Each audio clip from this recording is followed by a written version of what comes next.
Hello everyone. It is Sunday. Today I am going to be doing part 2 of my first video on craft room organizing on a budget, right?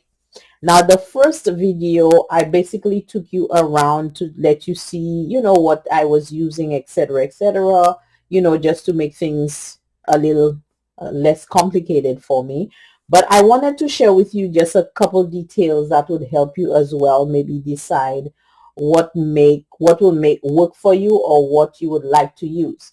So I'm looking at smaller items, smaller storage options, okay? And these are things you can get from the craft store to the dollar store, from your home, just pretty much, around the house, okay? If you have, things that you haven't thrown away. So let's get started. And if you like this video, again, give it a thumbs up. And I always appreciate if you subscribe to my YouTube channel. And you guys are what keeps me going every Sunday to post a video. So thank you so much for your support. And I want to make sure that you recognize for your just being the wonderful people you are to help others get by and move forward with the things we love to do. So personally, I want to say thank you to all of you. Okay, so let's go ahead and move forward. So my desk looks pretty crowded, and that's because I pulled out a couple of things that I wanted to share with you that is very helpful. And apart from the desk and the trolley, the trays and all of that good stuff, you still may need a little extra something to help you organize your stuff. Now, this here, I want to start off with this. This is a 6 section. It's just like 6 cup looking things that I got for $1. I got it for $1. It was at I guess you'd say a dollar store because it's like a Dollar Tree. Everything was $1. And I got 2 of those.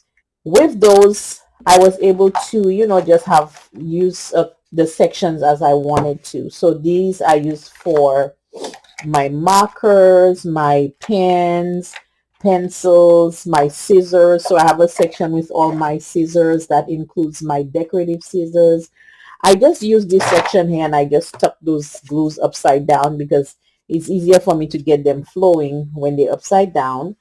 And then I have on this side 2 of my briars, and I have my hole punchers. And this is a tool my husband gave me. That's for when I'm using, at one time I was using floral wire.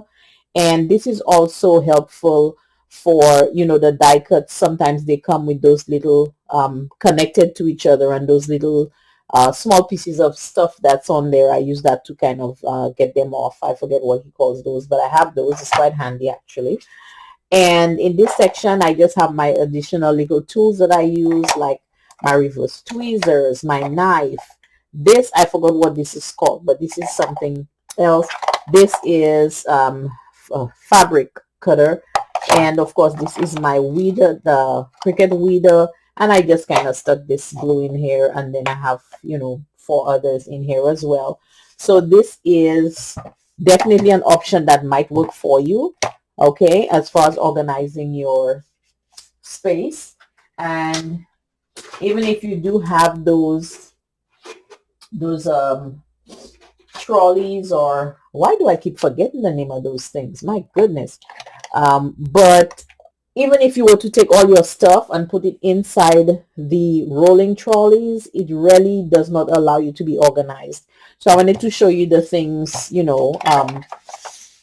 firsthand as to what helped me to have them organized. So I have my trolley, and I just put up the whole thing in here.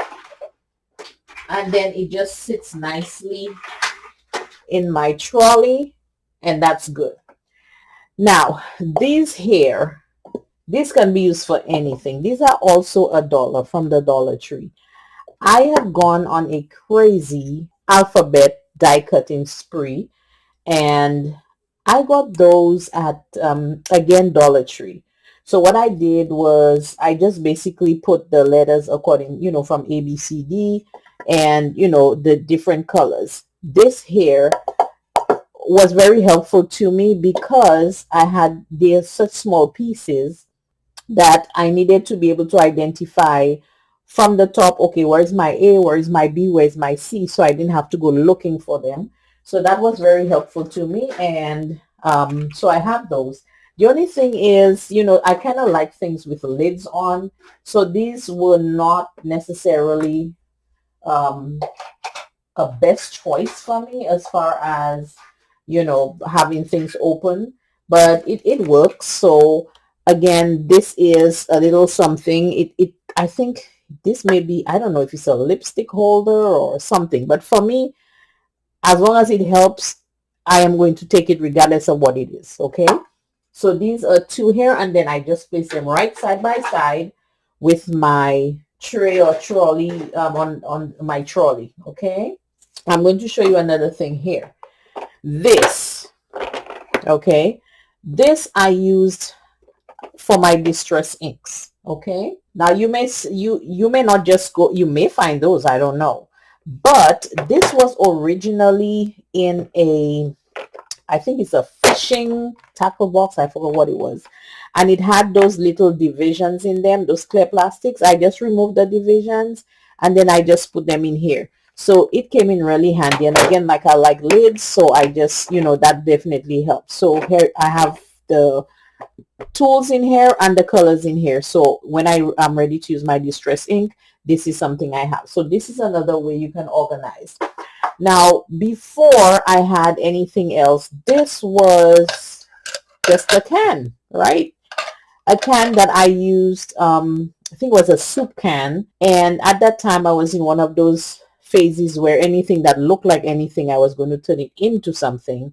So I decided to paint this off, and of course use some paper that I had from some pattern paper. I cut it out just to add something here, and I just used it to just hold some of my pencils as well. As a matter of fact, that's where this pencil should be, like pencil things, like color pencils or any pencils, but this is pencils. And the thing is, with this, I can still have it on my trolley, so if I just want my pencils, I pull out my pencils and I just put it on my desk. So that's another thing where you can use something around the house. You don't even have to color it. It can be just as plain as daylight, but you can still use it as a holder. Okay, now I did use one of those when I showed you one of those, the first item I had, and it has like the cup holder thing. I just stuck it in one of those holes, and that worked pretty well for me. Now, this here, again, this is another pretty little thing here. This is from the Dollar Tree again, just $1, but it has certain types of stamps in it and a couple of things here that I use most of the time, and I'm going to show you. This is my stamp with my business name, my name, telephone number, what have you. This is a no, do not bend. This was one of the stamps I had initially. I don't like it anymore, but I still keep it.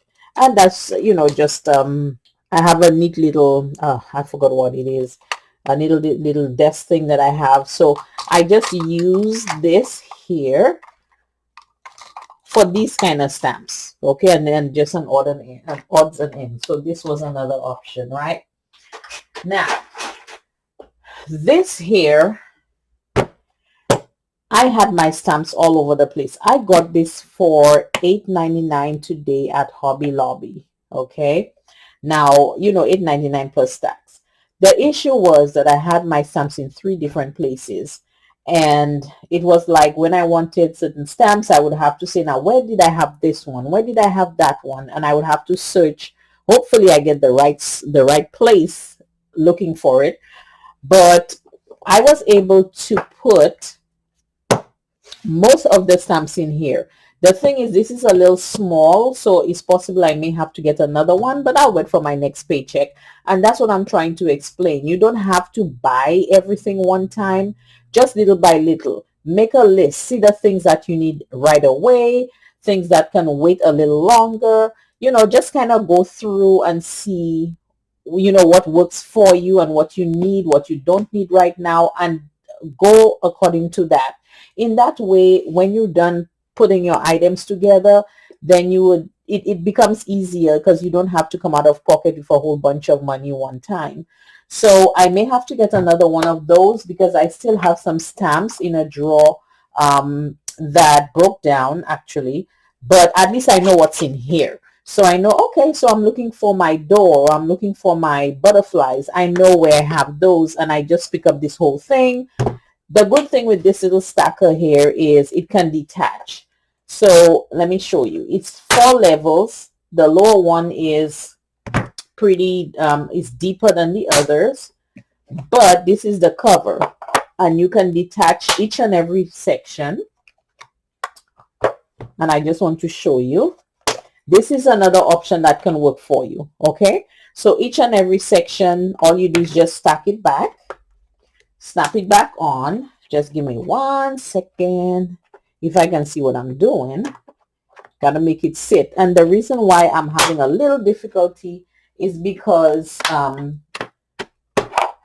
the stamps, I think there's little spaces on the stamp that, you know, needed to be fixed, but pretty much, you know, this is it. So this is for my stamps. I have these 3 left over. So, you know, I realized, hey, you know, I will just get another one. But the whole idea, guys, is when you're starting off, you're on a budget. So hopefully you're working and you're able to just buy things little by little. And that's what's going to help you. By the time you finished, you're going to realize how much you have actually been able to organize your stuff without coming out with hundreds of dollars up front, which is what I have been doing, and that has helped me. Now look at another option here. It's a nice little caddy, if you can see it. It is not meant for none of these. When I saw the oxide ink holder, it's like $20. This here, you can get that for less than $20. This one, I was at one time a Mary Kay beauty consultant. So instead of throwing it out, I kept it, and here it came in handy. So sometimes, you know, you may have things around the house that will work for you. So there's no need to buy stuff sometimes. You can just, you know, use what you have as well. So now these are my brushes, you know, and I mean, I just have them in there and they fit pretty fine, along with my distress inks. I have put the inks in terms of the color family. So I have oranges, I have redishes, I have purplish and some other ones, and these are all green but different shades. So that's another thing I have. So again, it's really what you are looking to do, and take advantage of sales. You can also go to thrift stores if you feel that you definitely want a desk or some kind of storage cabinet or something. Thrift stores might be a good place to check. You might be able to redesign or recolor some sort of a desk or something that will work for you. I'm sorry, I just remembered, you can even use, you know, sometimes you get those really nice boxes, decorative boxes with gifts and stuff in it. All you can do, excuse me, is use those for some kind of storage. Now, this is not exactly in a good place right now because I have been just trying to mess around with stuff, and you know, this is not exactly as tidy as it should be. But this is a gift box, right? All I did was like the little things that I wanted just for now, you know, like little die cuts and things like that in here. It's not really organized as far as type of die cut, but I know these are die cuts that I have that if I'm looking to do something, I can jump in here and, you know, take a look. I just had a couple of close clips and I just so to keep it together. So that's one thing here. And this was a nice little box. It's empty right now, but I was actually using it for scraps as well. You can use it for something. Maybe you can use it for your cardstock that you have cut up, you know, just so you can see it. You don't necessarily have to use the cover, but you can use the cover for something else. So yeah, so I just wanted to, you know, let you know little things that you can do that's already around the house that you can utilize. So with that said, guys, thank you so much for watching. And if I come up with any other ideas that you can use for organizing your craft room, I will definitely do a video on it. If you have any other questions, I'll be happy to answer those questions. And again, thank you to those of you who are supporting me and watching my videos. Have a blessed and safe week. See you guys around. Bye-bye.